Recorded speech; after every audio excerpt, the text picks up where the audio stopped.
Hello dear student, welcome all of you to कैटजी online classes. Student, हम लोग आज न्यू यूनिट शुरू करने जा रहे हैं और उस न्यू यूनिट का नाम है जेनेटिक्स एंड इवोल्यूशन।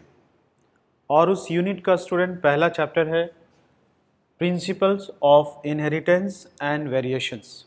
स्टूडेंट, ये यूनिट बहुत ही इंपॉर्टेंट है, इट्स वेरी वेरी इंपॉर्टेंट, क्योंकि मैंने आपको बताया था कि इस यूनिट से 18 मार्क्स के क्वेश्चन बोर्ड एग्जाम में आते हैं, प्लस 5 to 7 क्वेश्चन और 5 to 10 क्वेश्चन, एक रेंज आप बोल सकते हैं, जो कॉम्पिटिटिव एग्जाम में इस यूनिट से आते हैं। Student, this unit consist of 3 chapters और इसमें पहला चैप्टर है principles of inheritance and variations. तो ये किसका पार्ट हो गया? ये पार्ट हो गया genetics and evolution, and this unit is important for 18 marks student. Okay, 18 marks के लिए ये यूनिट important है, करेक्ट? तो देखिए, principles of inheritance and variation हम लोग डिस्कस करने जा रहे हैं। उससे पहले जेनेटिक्स क्या है वो समझते हैं, that is important. Genetics word कहाँ से आया, किसने जेनेटिक्स वर्ड प्रपोज किया, और इसमें क्या क्या बातें हैं स्टूडेंट, वो हम लोग शुरू करते हैं from very basic to high level, जिससे आपके सारे क्वेश्चंस उसमें आ जाए। देखिए, जो जेनेटिक्स वर्ड है student, it has been derive from Greek word. Genetics word Greek word से डेराइव हुआ है, and that Greek word is genan. जेनान से जेनेटिक्स बना है, ग्रीक वर्ड जेनान। जेनान मीन्स क्या होता है? जनरेशन, प्रोडक्शन और जनरेशन। तो जेनान, जेनान मीन्स जनरेशन, यानी यहाँ पे हम लोग जेनेटिक्स में जनरेशन की बात करते हैं, पेरेंट जनरेशन, फिर next generation, next generation, generations की बात करते हैं स्टूडेंट, और जनरेशन से ही वर्ड आया है जेनेटिक्स। नाउ जेनेटिक्स क्या है, इस डिफिनीशन पे हम लोग कॉन्सेंट्रेट करते हैं। उससे पहले टर्म की बात करते हैं। Term genetics coined by Bateson. Student, Bateson ने जेनेटिक्स टर्म को क्वाइन किया, मीन्स प्रपोज किया जेनेटिक्स टर्म को। ये ध्यान रखिएगा, genetics term has been coin by Bateson. और जेनेटिक्स कहाँ से आया ये मैंने आपको बताया। अब हम लोग डिस्कस करने जा रहे हैं कि जेनेटिक्स क्या है। Student, genetics is a branch of biology that is concerned with the study of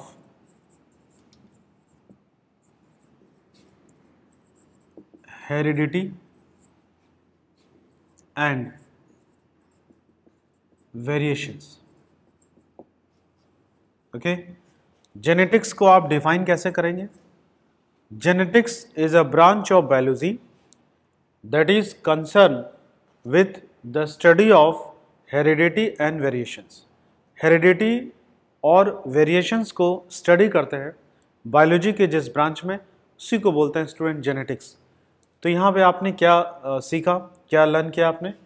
3 points पे हम लोगों ने डिस्कस किया। फर्स्ट, जेनेटिक्स वर्ड कहाँ से आया। Second, genetics word has been coin by, किसने क्वाइन किया। और जेनेटिक्स है क्या, उसमें क्या चीज़ें आती हैं। सो स्टूडेंट, इन तीनों चीज़ों को आप बिल्कुल माइंड में रखिए और बहुत ही स्टार्टिंग से केयरफुली पढ़िएगा। बहुत इम्पॉर्टेंट यूनिट है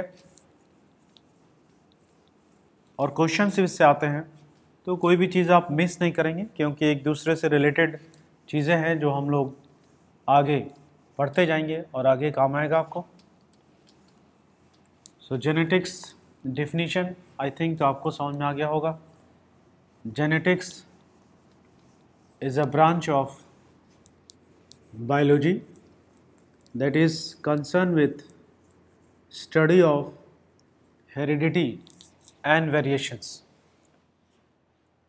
देखिए जेनेटिक्स उसी को हम लोग एनालाइज करते हैं. तो जेनेटिक्स में दो चीज़ें आ गई. One is heredity and another one is variations. Student heredity क्या है, वेरिएशंस क्या है, इसको समझते हैं. देखिए हेरिडिटी जो वर्ड है it has been derive from Latin word. इसका मतलब होता है हायरशिप. हायरशिप समझते हैं, पेरेंट के बाद जो नेक्स्ट जनरेशन होती है, जो पेरेंट्स की चीज़ों को केयर करते हैं और फॉलो करते हैं, राइट. उत्तराधिकारी हिंदी में इसको बोलते हैं. तो heredity word Latin word heirship से बना है. हायरशिप मीन्स हेरिडिटी, और हेरिडिटी का मतलब होता है from one generation to another generations. Student parent के कैरेक्टर्स एक जनरेशन से दूसरे जनरेशन में ट्रांसफ़र होते हैं. This is called heredity. और जो कैरेक्टर्स ट्रांसफ़र होते हैं, बोलते हैं कि पेरेंट्स जो चिल्ड्रन है, ऑफस्प्रिंग है, वो अपने पेरेंट्स से मिलते जुलते हैं. तो कैरेक्टर्स को बोलते हैं हेरिडिटी कैरेक्टर्स, राइट. एक कॉमन वर्ड है, बोलते हैं हेरिडिटरी है, ये चीज़ें हेरिडिटरी है. Means it is being transmitted from generation to generation. So heredity is transfer और transmission of characters from generation to generation. और इस मोड को बोलते हैं इनहेरिटेंस. जो मोड ऑफ ट्रांसमिशन होता है उसको बोलते हैं इनहेरिटेंस. ओके. तो समटाइम्स हेरिडिटी को इनहेरिटेंस बोला जाता है, बट ये थोड़ा सा स्लाइटली डिफरेंट है. Means mode of transmission that is inheritance. Okay. तो ट्रांसफ़र और transmission of characters from generation to generation. और कैरेक्टर्स को आप क्या बोलेंगे, characters are called hereditary characters. Student जो कैरेक्टर ट्रांसफ़र हो रहा है that is called hereditary characters. Variations के बारे में डिस्कस करते हैं. देखिए वेरिएशंस क्या है, डिसिमिलरिटीज और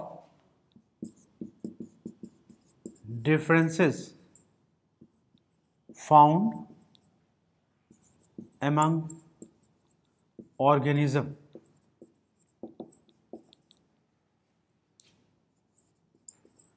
are called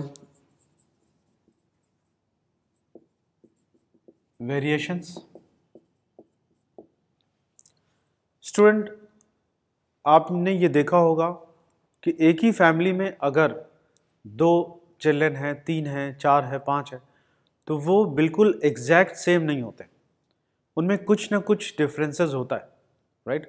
और ये डिफरेंसेस या dissimilarities that is found among organism, सब एक जैसे नहीं होते, कुछ ना कुछ डिफरेंसेस जरूर होता है.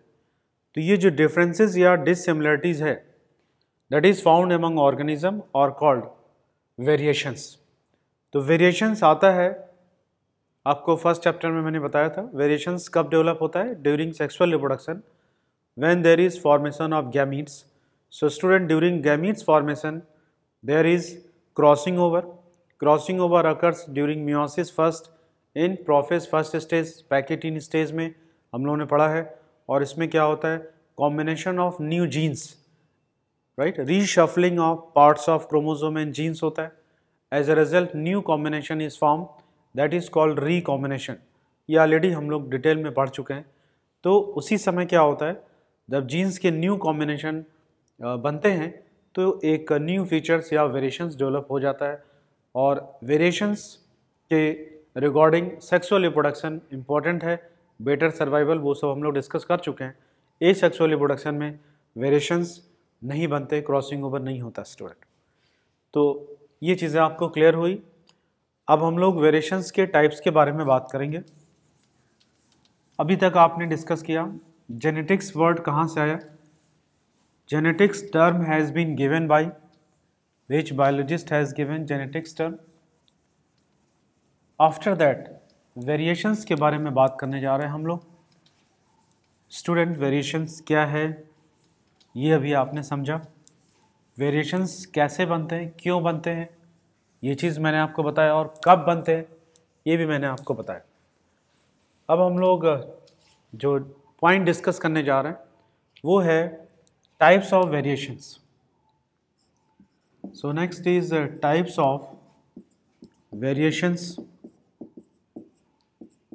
वेरिएशंस के टाइप्स के बारे में स्टूडेंट अगर आप डिस्कस करेंगे तो they are broadly divided into two major categories. Variations के स्टूडेंट दो मेजर कैटेगरी होते हैं।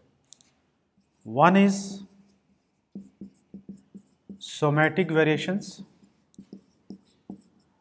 and other is germinal variations। Student, एक क्वेश्चन है कि ऐसा क्यों नहीं होता कि कोई पर्सन है वो रेसलर है तो उसके आने वाले जनरेशन में जो बच्चे होंगे वो भी रेसलर होंगे? ऐसा कोई ज़रूरी नहीं। कोई बहुत बड़ा म्यूजिशियन है तो उसके आने वाले सारे जनरेशन में सब म्यूजिशियन होंगे? ऐसा कोई ज़रूरी नहीं। हो सकता है but it is not compulsory. आपने सोचा ऐसा क्यों होता है? और आपने ज़रूर सुना होगा कि जो भी करेक्टर्स हैं वो जीन से रेगुलेट होते हैं। बोलते हैं पेरेंट के जीन्स ट्रांसफ़र हो रहे हैं, ग्रैंड पेरेंट्स के जीन्स ट्रांसफ़र हो रहे हैं, तो everything is control by genes, different features, right. और जीन्स में अगर कोई चेंज होगा तभी वो कोई चेंज कॉज कर सकता है, यानी तभी डिफरेंट फीचर्स बनेगा। तो हम लोग डिस्कस कर रहे हैं वेरिएशंस के बारे में। और वेरिएशंस क्या है? डिफरेंसेस और डिसिमिलरिटीज। और एनिमल्स बॉडी में, ह्यूमन बॉडी में दो तरह के सेल्स पाए जाते हैं student. One is somatic cells, another one is germinal cells. तो देखिए, जो फीचर्स या करेक्टर्स सोमैटिक सेल्स तक रह जाते हैं, ओके, वो गैमीट्स के थ्रू ट्रांसफर नहीं होते और पर्सन के साथ ही वो खत्म हो जाता है। यानी जो वेरिएशंस, जो फीचर्स सोमैटिक सेल्स में होगा वो उसी जनरेशन में खत्म हो जाएगा, नेक्स्ट जनरेशन में नहीं जा पाएगा। ठीक है, अगर कोई डेवलप करता है तो वो बन सकता है। तो यही वजह है कि अगर कोई रेसलर है तो उसके आने वाले जनरेशन में सभी रेसलर नहीं हो सकते, क्योंकि ये सोमैटिक फीचर्स है, that is found in somatic cells. और जर्मिनल वेरिएशंस क्या है? जर्मिनल वेरिएशंस स्टूडेंट वो वेरिएशंस हैं that transmit from parents to their offspring. Offspring means next generation के जो बच्चे हैं उनको ऑफस्प्रिंग बोलते हैं। तो उनके ऑफस्प्रिंग और फिर उनके ऑफस्प्रिंग नेक्स्ट जनरेशन तक ट्रांसफर होता है। This is called germinal variations. और ऐसा क्यों होता है? क्योंकि ये जो वेरिएशंस हैं, इसके जो जीन्स हैं वो गैमीट्स के थ्रू ट्रांसफ़र होते हैं। यानी केवल वही वेरिएशंस ट्रांसफ़र होते हैं जो जर्मिनल होते हैं, जो ऐसे जीन्स को इन्फ्लुएंस करते हैं दैट ट्रांसमिट थ्रू गैमीट्स। तो सोमैटिक वेरिएशंस क्या हुआ student? These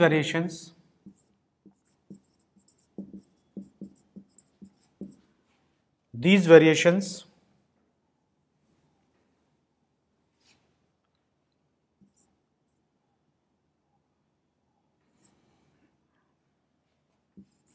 are concerned with somatic cells and don't inherit to next generation. Student, these variations are concerned with somatic cells and do not inherit to next generations. ये next generation पे generally inherit नहीं होता. And what is germinal variations? These variations are inherited to next generation next generation तक student ये inherit होता है और ये किसको इन्फ्लुएंस करते हैं? इट इन्फ्लुएंस जर्मिनल सेल्स और उसके जीन्स को स्टूडेंट ये इन्फ्लुएंस करते हैं. Okay, so these variations are inherited to next generation. It influence germinal cells, genes को इन्फ्लुएंस करते हैं और थ्रू गैमीट्स ये ट्रांसफ़र हो जाता है. दे ट्रांसफ़र थ्रू गैमीट्स. करेक्ट? तो you can note down the content bye pausing your system. और मैंने आपको सजेस्ट किया था कि आप अपने ओन हैंड राइटिंग में एक प्रॉपर नोट्स प्रिपेयर कर लेंगे student. That will be very helpful to you all. Types of variations आपने डिस्कस किया, जेनेटिक्स क्या है वो आपने डिस्कस किया. After that heredity and variations. So student next part की तरफ हम लोग चलते हैं और एक डिफरेंट थिंग्स मैं आपको बताने जा रहा हूँ जो जनरली आपको बुक्स में नहीं मिलेगा. Types of genetics. Student generally लोग जानते हैं एक ही तरह का जेनेटिक्स है, पर जेनेटिक्स को 3 कैटेगरी में डिवाइड किया गया है. समटाइम्स वो कॉम्पिटिशन के लिए इम्पोर्टेंट हो सकता है. तो जेनेटिक्स की जो ब्रांच है, मेंडल, ग्रेगर जॉन मेंडल से लेकर अभी तक जो जेनेटिक्स का डेवलपमेंट हुआ है उसको अगर हम लोग डिवाइड करें तो 3 टाइप्स ऑफ जेनेटिक्स आएगा स्टूडेंट. 3 तरह के जेनेटिक्स को अभी आज की डेट में हम लोग जानते हैं. One is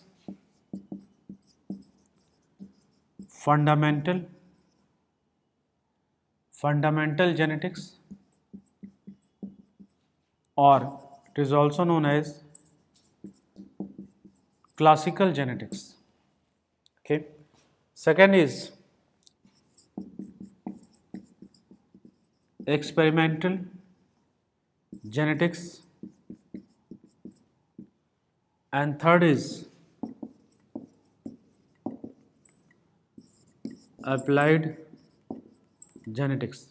So student genetics को 3 मेजर टाइप्स में डिवाइड करते हैं. फंडामेंटल जेनेटिक्स और classical genetics, second is experimental genetics and third is applied genetics. Student fundamental या क्लासिकल जेनेटिक्स वो है जिसकी शुरुआत ग्रेगर जॉन मेंडल ने किया था. Mendel is known as father of genetics. अभी हम लोग बहुत डिटेल में डिस्कस करेंगे.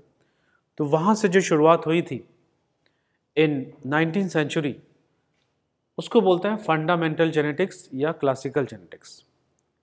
साइंस में स्टूडेंट क्या होता है, अगर किसी पॉइंट पे, किसी ऑब्जेक्ट पे, किसी थ्योरी पे काम चल रहा है तो एक साइंटिस्ट वर्क करता है, फिर उसी के आगे दूसरा करता है, फिर और करता है, फिर करते जाते हैं, फिर उसमें धीरे धीरे डेवलपमेंट और न्यू रिसर्चेस होते जाते हैं.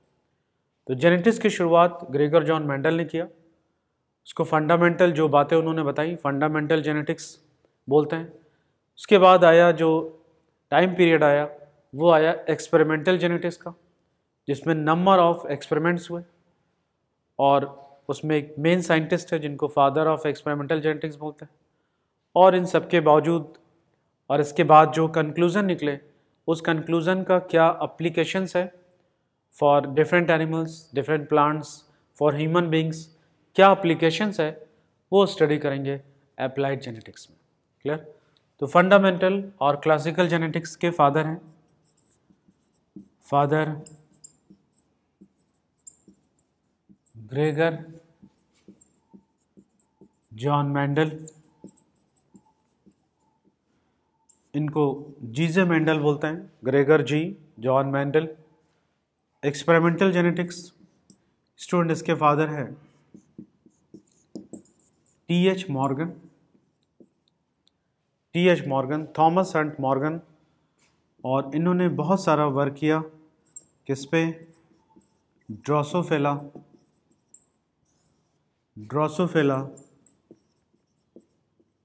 मेलानोगास्टर. इस पर इन्होंने वर्क किया. इनके बारे में हम लोग डिटेल में पढ़ेंगे. तो TH. Morgan, Thomas Hunt Morgan worked on Drosophila melanogaster. ये इनका मॉडल था, एनिमल था जिस पे इन्होंने काम किया. And father of genetics, applied genetics, Bateson. Bateson का नाम अभी मैंने आपको कुछ देर पहले बताया, रिकॉल करिए। बेटसन इज द बायोलॉजिस्ट जिन्होंने जेनेटिक्स टर्म दिया राइट इन 1906। तो अप्लाइड जेनेटिक्स का जो फादर हैं वो बेटसन हैं। इन्होंने डिफरेंट एप्लीकेशंस के बारे में बताया, उस पर वर्क किया कि क्या एप्लीकेशंस हो सकता है जेनेटिक्स का for animals, plant, human welfare. और experimental genetics father T H. Morgan, he perform number of experiment on Drosophila melanogaster, और उससे बहुत सारे कंक्लूजन निकाले जिसका जेनेटिक्स में एप्लीकेशन हुआ। और फंडामेंटल जेनेटिक्स जिसकी शुरुआत ग्रेगर जॉन मेंडल ने किया था स्टूडेंट। तो there are 3 types of genetics. इसको बहुत ही कम लोग जानते हैं क्योंकि बहुत सारे बुक्स में दिया ही नहीं है। So student you can note down the content. अब हम लोग आगे बढ़ते हैं सी चैप्टर में। तो अभी तक आपने जेनेटिक्स, टाइप्स ऑफ जेनेटिक्स, इसके बारे में स्टूडेंट डिस्कशन किया आपने। अब हम लोग नेक्स्ट पॉइंट जो पढ़ने जा रहे हैं वो है about Gregor John Mendel. Student genetics की शुरुआत ग्रेगर जॉन मेंडल ने की। He is known as father of genetics. And अगर आप जेनेटिक्स पढ़ रहे हैं और ग्रेगर जॉन मेंडल के बारे में नहीं जान रहे हैं, उनकी बातों के बारे में, तो वो इनकम्प्लीट नॉलेज होगा क्योंकि उससे रिलेटेड क्वेश्चंस भी आते हैं और क्या उनका वर्क रहा ये जानना बहुत ज़रूरी है। तो अभी हम लोग डिस्कस करने जा रहे हैं about Gregor John Mendel. Gregor John Mendel, we are going to talk about him. GJ short में बोलते हैं, GJ Mendel, Gregor John Mendel. Student Mendel की स्पेलिंग में DE होता है। ऑफनली स्टूडेंट लिखते समय गलत कर देते हैं, MENDAL लिखते हैं, AL नहीं होता, EL होता है, मेंडल। इनका जो लाइफ स्पैन रहा 1822 टू 1884। स्टूडेंट ये इनका लाइफ स्पैन था और अपने शॉर्ट लाइफ स्पैन में उन्होंने बहुत सारा वर्क किया। और आज जो भी जेनेटिक्स में हम जानते हैं उसका जो सीड है वो उन्होंने ही इम्प्लांट किया था। तो ग्रेगर जॉन मेंडल के बारे में थोड़ा बहुत जानना ज़रूरी है। He belongs to country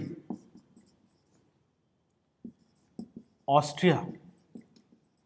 student Mendel Austria से बिलोंग करते थे, ऑस्ट्रेलिया नहीं है, ध्यान दीजिएगा, Austria. He belongs to country Austria. और उसका एक नाम और भी है, दैट इज मोराविया। मोराविया से वो बिलोंग करते थे। And he was born in pigeon family. Student pigeon का मतलब आप जानते हैं, पीजन मीन्स फार्मर फैमिली। उनके फादर फार्मर थे, वो एक फार्मर फैमिली में उनका जन्म हुआ था। और उनका जो मॉडल था, after basic education he studied physics and botany at graduation level. फिर वो चर्च में प्रीस्ट हो गए, बट साइंटिफिक माइंड होने की वजह से उनका जो चर्च का वर्क था उसमें मन नहीं लगता था। तो चर्च के कंपाउंड में गार्डन प्लांट उन्होंने देखा और गार्डन पी प्लांट पे उन्होंने काम करना शुरू किया। यानी उनका जो मॉडल था एक्सपेरिमेंट का वो था पाइसम सेटाइवम, राइट। तो his model of experiment was Pisum sativum, that is also known as garden pea, and it belonged to family Fabaceae। Student ये क्वेश्चन कॉम्पिटिटिव एग्जाम में आ चुका है। This plant belong to family Fabaceae. और model, actually model एक word देते हैं जो साइंटिस्ट काम करते हैं, जिस पे प्लांट पे काम कर रहे हैं तो प्लांट, एनिमल पे काम कर रहे हैं तो एनिमल, यानी उनका मॉडल क्या है जिस पे वर्क कर रहा है, राइट।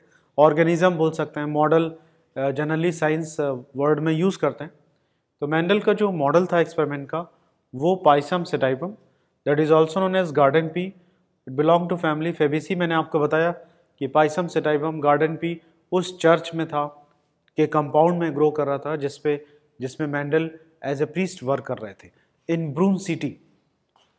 तो student these are the points you can note down. After that हम लोग आगे बढ़ते हैं इसमें। Gregor John Mendel died in 1884 because of kidney disorder,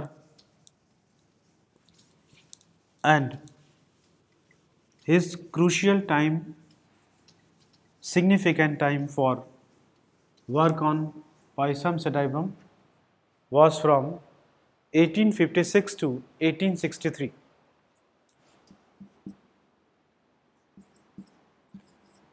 He worked from 1856 to 1863। Student ये क्वेश्चन नीट एग्जाम में आया हुआ है, राइट। ये 2018 नीट एग्जाम में क्वेश्चन आया हुआ है स्टूडेंट। 1856 से 1863 तक उनका जो मेन वर्किंग टाइम था ऑन पाइसम सेटाइवम वो यही था, ओके। ऐसे तो उनका वर्क बहुत लंबा था, बट जो उनका मेन वर्किंग टाइम था वो 1856 टू 1863।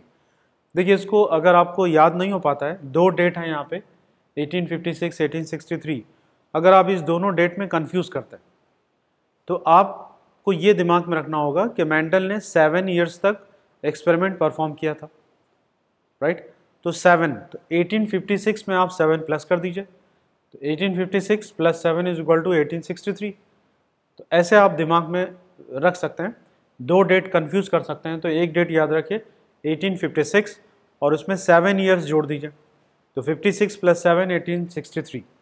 तो इस तरह से आप रिकॉल कर सकते हैं। ये क्वेश्चन आया हुआ था और ये डेट एनसीईआरटी में दिया है स्टूडेंट, तो दिस इज़ वेरी इंपॉर्टेंट। तो उन्होंने काम किया और मॉडल इनका था पाइसम सेटाइवम। अब इसके बाद हम लोग बात करते हैं उनका टाइटल ऑफ एक्सपेरिमेंट क्या था। Student title of experiment Mendel का क्या था, सभी रिलेटेड क्वेश्चन आया है, that is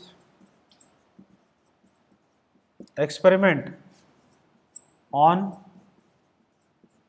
plant hybridization. Experiment on plant hybridization, और ये जो उनका वर्क है student, it was published in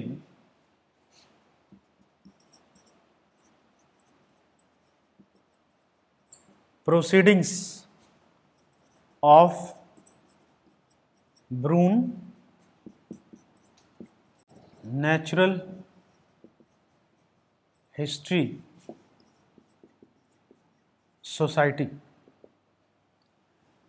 student ये पब्लिकेशन था जिसमें इनका वर्क पब्लिश हुआ, तो ये बहुत ही इंपॉर्टेंट है, इसको आप टिक कर सकते हैं।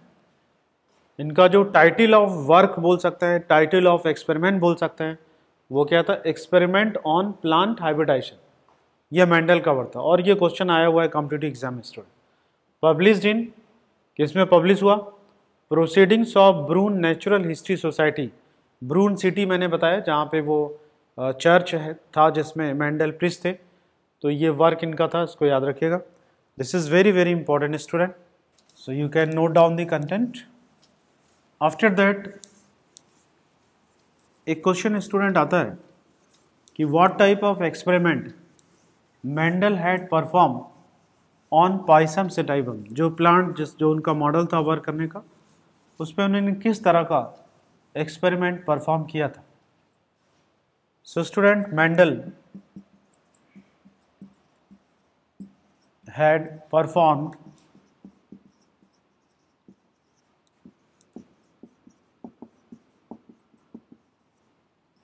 artificial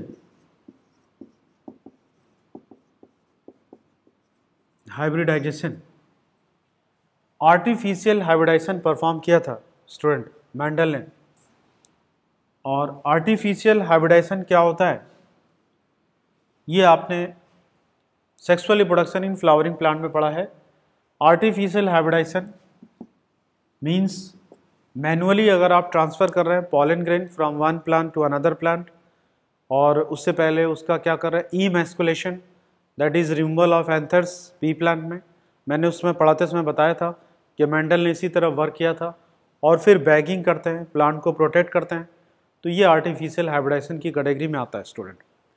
तो perform artificial hybridization. After that क्या था, ही हैड सेलेक्टेड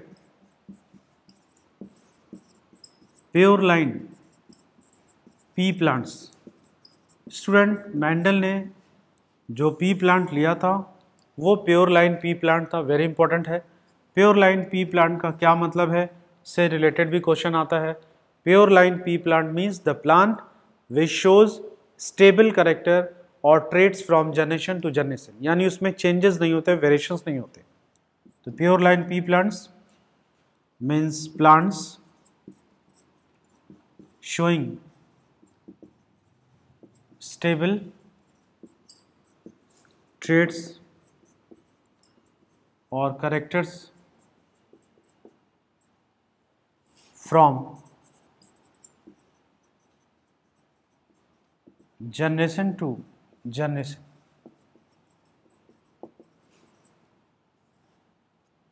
ये स्टूडेंट, तो क्या मेंडल ने परफॉर्म किया आर्टिफिशियल हाइब्रिडाइजेशन, और क्या सेलेक्ट किया उन्होंने pure line pea plant, that means plant showing stable traits और characters from generation to generation.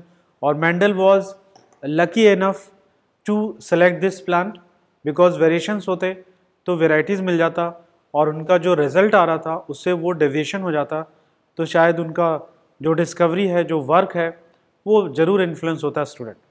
तो इस पे हम लोग और डिस्कस करेंगे नेक्स्ट क्लास में। Till then, thank you very much student.